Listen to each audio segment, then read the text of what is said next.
আসসালামু আলাইকুম সুপ্রিয় শিক্ষার্থীবৃন্দ, আশা করি তোমরা সকলে ভালো আছো। আলহামদুলিল্লাহ, আমিও মহান আল্লাহ পাকের অশেষ মেহেরবানিতে ভালো আছি। আমি মোহাম্মদ কুতুবুদ্দিন, প্রভাষক, উৎপাদন ব্যবস্থাপনা ও বিপণন, মীর আব্দুল করিম কলেজ, মিরপুর, কুষ্টিয়া। আজকের অনলাইন ক্লাসে তোমাদের সকলকে স্বাগতম। উৎপাদন ব্যবস্থাপনা ও বিপণনের প্রথম পত্রের পঞ্চম অধ্যায় উৎপাদন ব্যবস্থাপনা থেকে আমরা আলোচনা করেছিলাম। এর আগে আমরা উৎপাদন ব্যবস্থাপনা থেকে আরো কয়েকটা বিষয় আলোচনা করেছি।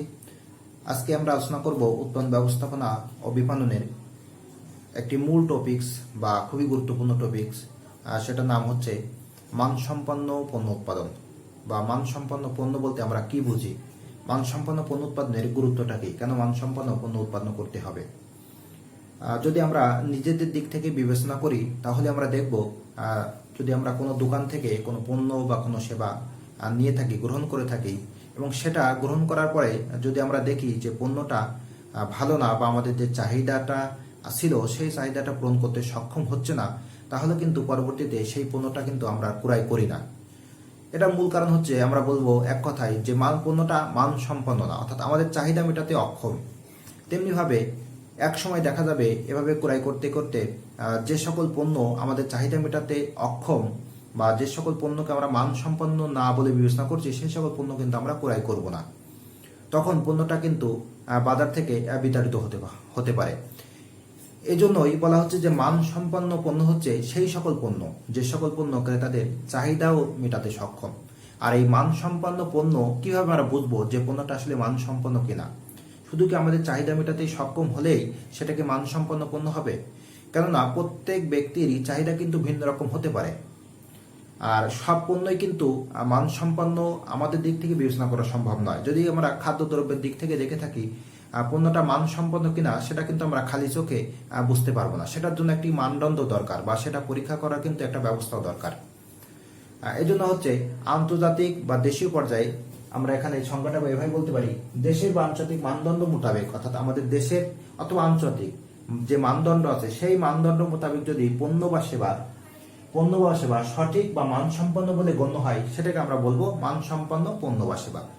আমাদের দেশের অথবা আমাদের আন্তর্জাতিক যে মানদণ্ডগুলো আছে সেই মানদণ্ড মোতাবেক যদি পণ্য বা সেবাটা মানসম্পন্ন মনে হয়, তাহলে আমরা সেইটাকেই বলবো মানসম্পন্ন পণ্য বা সেবা। কেননা মানসম্পন্ন পণ্য বা সেবাই কিন্তু বাজারে টিকে থাকে, অন্য পণ্যগুলা বাজারে কিন্তু খুব বেশি দিন টিকে থাকতে পারে না। যদিও তারা বিভিন্ন রকম প্রতারিতমূলক ব্যবস্থা গ্রহণ করতে পারে, যেমন কেউ ছাড় দিতে পারে, কেউ অর্থের প্রলোভন দিতে পারে, কেউ বা আবার কম দামে পণ্য বিক্রি করতে পারে। যে যেটাই করুক না কেন, পণ্যটা যদি মানসম্পন্ন না হয় তাহলে কিন্তু পণ্যটা খুব বেশি দিন বাজারে টিকতে পারে না। এজন্য আমাদের সকলের দেখতে হবে যে পণ্যটা মানসম্পন্ন কিনা, বা আমরা যদি পণ্যটা উৎপাদন করি সেক্ষেত্রে আমরা পণ্যটা মানসম্পন্ন কিনা সেটা আগে বিবেচনা করে তারপরে পণ্যটা বাজারে ছাড়বো। তাহলে আমরা আজকে মোটামুটি মানসম্পন্ন পণ্য সম্পর্কে ধারণা গ্রহণ করলাম যে মানসম্পন্ন পণ্য বলতে দেশীয় বা আন্তর্জাতিক পর্যায়ে দেশের বা আন্তর্জাতিক মানদণ্ড মোতাবেক পণ্য বা সেবা যদি মানসম্পন্ন বলে বিবেচিত হয় সেটাকে আমরা বলবো মানসম্পন্ন পণ্য। আর এই মানসম্পন্ন পণ্যের কিছু গুরুত্ব রয়েছে। গুরুত্বগুলা কি হতে পারে? গুরুত্বগুলা যেমন হতে পারে, যদি পণ্যটা মানসম্পন্ন হয় তাহলে দেখা যায় আমাদের বিক্রয়টা বৃদ্ধি পাবে, আমাদের মুনাফার পরিমাণটা বৃদ্ধি পাবে, ক্রেতার একটা স্থায়ী ক্রেতায় পরিণত হবে, আমাদের যে রিসোর্সগুলো আছে অর্থাৎ কাঁচামালগুলো আছে সেগুলো কিন্তু আমরা সঠিকভাবে ব্যবহার করতে পারবো, সরকার আর্থিকভাবে লাভবান হবে, ইত্যাদি বিভিন্ন প্রকার গুরুত্ব আছে। তাহলে আমাদের আজকের আলোচ্য বিষয় তোমরা নিশ্চয়ই বুঝতে পারছো যে মানসম্পন্ন পণ্য বলতে আমরা কি বুঝি এবং মানসম্পন্ন পণ্যের গুরুত্বটা কি। সেটা থেকেই আমরা আরেকবার দেখবো এখানে যে দেশের বা আন্তর্জাতিক মানদণ্ড মোতাবেক যে সকল পণ্য বা সেবা দেশের এবং আন্তর্জাতিক, শুধু আমাদের দেশে না আন্তর্জাতিক পরিমণ্ডলেও যে মানদণ্ড আছে সেই মানদণ্ড মোতাবেক পণ্য বা সেবা যদি মানসম্পন্ন বলে বিবেচিত হয় তাহলে সেটাকে আমরা বলবো মানসম্পন্ন পণ্য। আর এই মানসম্পন্ন পণ্যের কি কি গুরুত্ব আছে এখন আমরা সেগুলো দেখবো।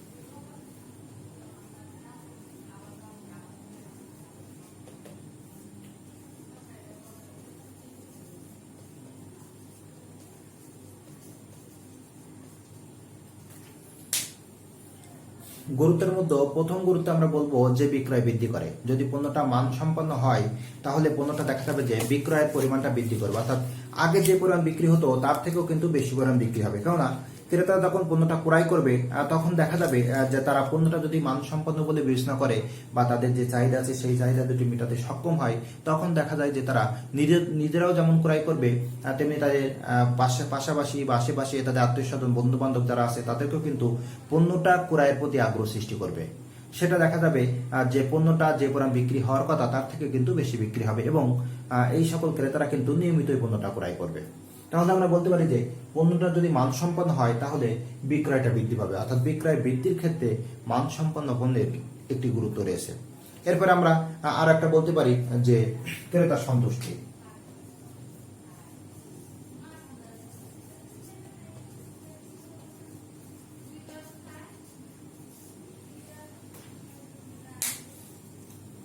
ক্রেতার সন্তুষ্টি অর্থাৎ মানসম্পন্ন পণ্যের আরেকটি গুরুত্ব হচ্ছে ক্রেতার সন্তুষ্টি।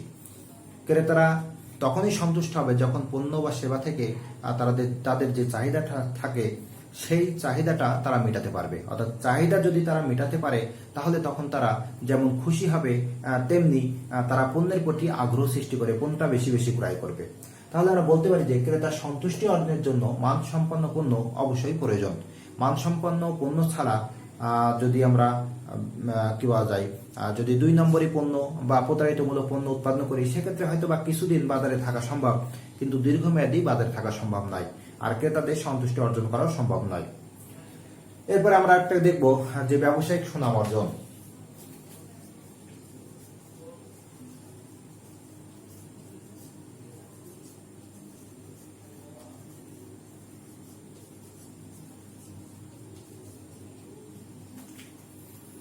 ব্যবসায়িক সুনাম অর্জন মানসম্পন্ন পণ্যের আরেকটি গুরুত্ব হচ্ছে ব্যবসায়িক সুনাম অর্জন। আমরা যদি পূর্ববর্তী 2টা পয়েন্ট দেখি তাহলে প্রথমটা দেখলাম বিক্রয় বৃদ্ধি করা এবং ক্রেতার সন্তুষ্টি। যখন মানসম্পন্ন পণ্য উৎপাদন করা হবে তখন বিক্রয় যেমন বৃদ্ধি পাবে, বিক্রয় তখনই বৃদ্ধি সম্ভব যখন ক্রেতারা সন্তুষ্ট হবে। অর্থাৎ ক্রেতারা সন্তুষ্ট হওয়ার সাথে সাথে পণ্যটা বেশি বেশি ক্রয় করবে, তখনই কিন্তু বিক্রয় বৃদ্ধি সম্ভব। আর বিক্রয় তখনই বৃদ্ধি হবে যখন মানসম্পন্ন পণ্যটা বাজারে নিয়ে আসা হবে। তাহলে আমরা দেখলাম যে বিক্রয় ক্রেতাদের সন্তুষ্টির সাথে সাথে বিক্রয়টা বৃদ্ধি পায় মানসম্পন্ন পণ্যের কারণে। আর মানসম্পন্ন পণ্যের যখন বিক্রয় বৃদ্ধি পাবে, ক্রেতারা সন্তুষ্ট হবে, তখন এই পণ্য সম্পর্কে বা এই কোম্পানি সম্পর্কে বা এই ব্যবসা প্রতিষ্ঠান সম্পর্কে ক্রেতাদের কিন্তু একটা ভালো ধারণা তৈরি হবে, যেটা একটা সুনাম হিসাবে কাজ করবে। অর্থাৎ পরবর্তীতে কিন্তু এই কোম্পানির পণ্যটা যে সকল পণ্য বাজারে বের করবে বা বাজারে বিক্রয়ের জন্য উপস্থাপন করা হবে সেই সকল পণ্য কিন্তু বাজারে চাহিদা মেটাতে বা ক্রেতাদের সন্তুষ্টি অর্জন করতে বা ক্রেতারা সেই সকল পণ্যের প্রতি বেশি বেশি আগ্রহী হবে। তাহলে আমরা বলতে পারি যে ব্যবসায়িক সুনাম অর্জনের ক্ষেত্রেও এই মানসম্পন্ন পণ্যটা কিন্তু গুরুত্বপূর্ণ ভূমিকা পালন করে থাকে।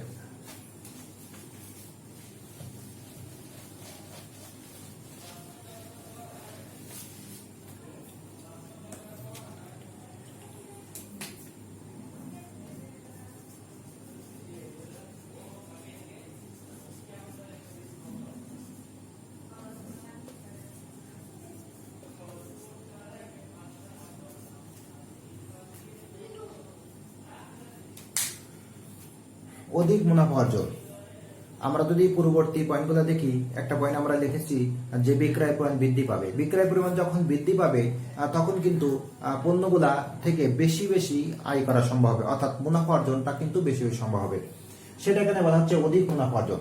যদি পণ্যটা মানসম্পন্ন হয় সেক্ষেত্রে দামের দিকটা কিন্তু ক্রেতারা চিন্তা করবে না, তখন কিন্তু তারা মানসম্পন্ন পণ্যটার কথা ভেবেই অধিক দাম দিয়ে বা আরো বেশি দাম দিয়ে পণ্যটা কিন্তু কিনতে আগ্রহী হবে।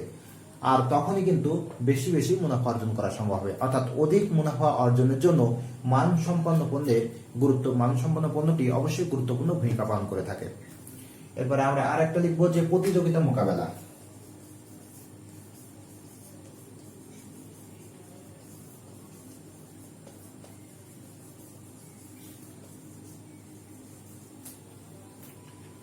প্রতিযোগিতা মোকাবেলা অর্থাৎ বাজারে যে সকল প্রতিযোগী আছে সেই সকল প্রতিযোগী মোকাবেলা করতে গেলে অবশ্যই পণ্যটি মানসম্পন্ন হতে হবে। কেননা মানসম্পন্ন পণ্য ছাড়া বাজারে যেমন টিকে থাকা যাবে না, তেমনি যারা প্রতিযোগী আছে, অর্থাৎ যে সকল কোম্পানি বা প্রতিষ্ঠান প্রতিযোগী পণ্যটা বাজারে ছাড়ে, আর তাদেরকে কিন্তু তাদের যে প্রতিযোগিতা, সেই প্রতিযোগিতা কিন্তু মোকাবেলা করা সম্ভব হবে না।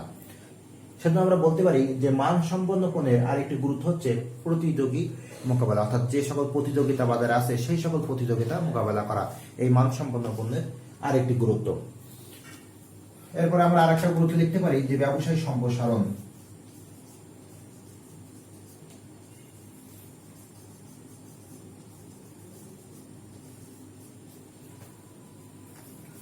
মানসম্পন্ন পণ্যের আরেকটি গুরুত্ব হচ্ছে ব্যবসায় সম্প্রসারণ, অর্থাৎ ব্যবসায় সম্প্রসারণের ক্ষেত্রে এই মানসম্পন্ন পণ্য গুরুত্বপূর্ণ ভূমিকা পালন করে থাকে। কিভাবে? যখন বিক্রয় পরিমাণ বৃদ্ধি পায়, যখন অধিক পরিমাণ মুনাফা অর্জন হয়, তখন কিন্তু এই অধিক মুনাফা দিয়েই কোম্পানি কিন্তু তার ব্যবসায়কে আরো বেশি সম্প্রসারণ করতে পারে। এই জন্য আমরা বলতে পারি যে মানসম্পন্ন পণ্যর ব্যবসায় সম্প্রসারণের ক্ষেত্রে গুরুত্বপূর্ণ ভূমিকা পালন করে থাকে। আর এই গুরুত্বপূর্ণ ভূমিকা পালনের ক্ষেত্রে কোম্পানিকে অবশ্যই মানসম্পন্ন যে সকল পণ্য আছে সেই সকল পণ্যকে বাজারে ছাড়তে হবে এবং এই সকল পণ্যের নিয়মিত মনিটরিং করতে হবে। এরপরে আমরা সর্বশেষ আর একটা পয়েন্ট লিখতে পারি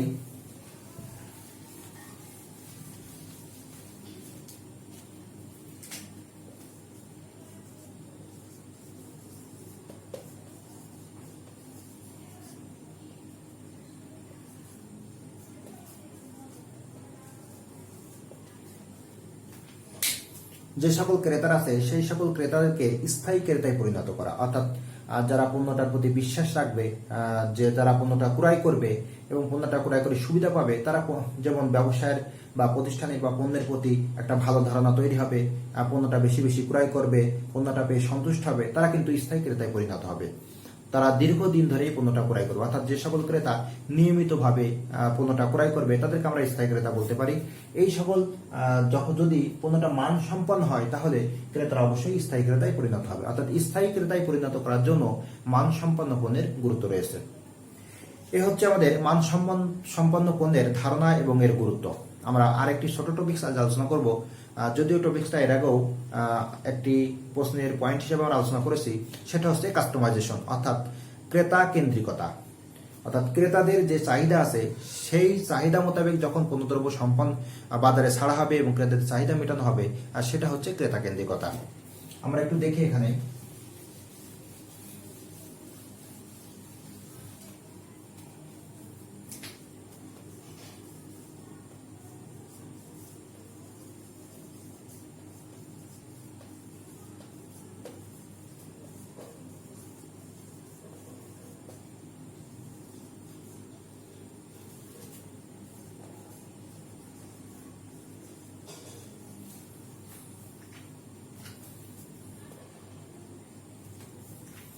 কাস্টমাইজেশন বা ক্রেতা কেন্দ্রিকতা, অর্থাৎ পণ্য বা সেবা বাজারে ছাড়ার জন্য কোম্পানি নিজের যে আগ্রহ বা নিজের যে পরিকল্পনা সেটাকে মূল হিসাবে বিবেচনা না করে যখন ক্রেতাকে মূল হিসাবে বিবেচনা করে তখন সেটাকে বলা হচ্ছে ক্রেতা কেন্দ্রিকতা। অর্থাৎ ক্রেতাই কোম্পানি সব এটা বিবেচনা করে এবং ক্রেতার চাহিদাকেই কোম্পানি মূল হিসেবে বিবেচনা করে, অর্থাৎ ক্রেতার যেভাবে পণ্যটা চাই বা যে আকারে পণ্যটা চাই সেই আকারে পণ্যটা বাজারে ছাড়া এবং ক্রেতাদের সন্তুষ্টি প্রদান করা, এটা হচ্ছে ক্রেতা কেন্দ্রিকতা বা কাস্টমাইজেশনের মূল কথা। অর্থাৎ ক্রেতাই কোম্পানি সব, ক্রেতা যেটা চাবে সেটাই কোম্পানি দিবে, এমন একটা যে মনোভাব, এই মনোভাবটাকে বলা হচ্ছে ক্রেতা কেন্দ্রিকতা। আমরা যখন বাজারে পণ্য কিনি তখন আমরা নিজেদের চাহিদা কথাটাই বিবেচনা করি। সেই হিসেবে দেখা যায় এখন বাজারে বিভিন্ন প্রকার পণ্য বের হয়েছে, যেগুলা ছোট সাইজ, মাঝারি সাইজ, বড় সাইজ ইত্যাদি বিভিন্ন প্রকার সাইজ বের হয়েছে। এই সাইজটা বের হওয়ার মূল কারণ হচ্ছে ক্রেতার পছন্দ অনুযায়ী, অর্থাৎ কোনো ক্রেতা যদি একা থাকে তার জন্য ছোটটা, কোনো ক্রেতা যদি 2-3 থাকে তার জন্য একটা, কোনো ক্রেতা যদি বড় ফ্যামিলির সাথে থাকে তার জন্য একটা, এভাবেই প্রত্যেকটা ক্রেতাকে আলাদা আলাদাভাবে বিবেচনা করে। অর্থাৎ প্রত্যেকটা ক্রেতাই কোম্পানির এক একটি সম্পদ এমনভাবে বিবেচনা করে, প্রত্যেকটা ক্রেতার চাহিদাকে আলাদা আলাদাভাবে বিবেচনা করে কোম্পানি যখন বাজারে পণ্যের উপস্থাপন করে এবং বিক্রয়ের ব্যবস্থা করে সেটাকে বলা হচ্ছে ক্রেতা কেন্দ্রিকতা বা কাস্টমাইজেশন। অর্থাৎ ক্রেতাই কোম্পানি সব, ক্রেতা ছাড়া কোম্পানি অচল, এমন একটা ভাব নিয়ে কোম্পানি যখন ক্রেতাকেই মূল প্রাধান্য হিসেবে বিবেচনা করে যখন বাজারে পণ্যটা উপস্থাপন করে সেটাকে আমরা বলবো কাস্টমাইজেশন। সুপ্রিয় শিক্ষার্থীবৃন্দু, আজকে আমাদের আলোচ্য বিষয় ছিল মানসম্পন্ন পণ্য কাকে বলে এবং এর গুরুত্ব, আর সেই সাথে সাথে আরেকটি ছোট টপিকস, সেটা হচ্ছে কাস্টমাইজেশন বা ক্রেতা কেন্দ্রিকতা। নিশ্চয়ই তোমরা ক্লাসটা মনোযোগ সহকারে দেখেছো। আশা করি তোমরা ক্লাসটা দেখে খুব বেশি উপকৃত হবে। আজকের অনলাইন ক্লাসে থাকার জন্য তোমাদের সকলকে ধন্যবাদ।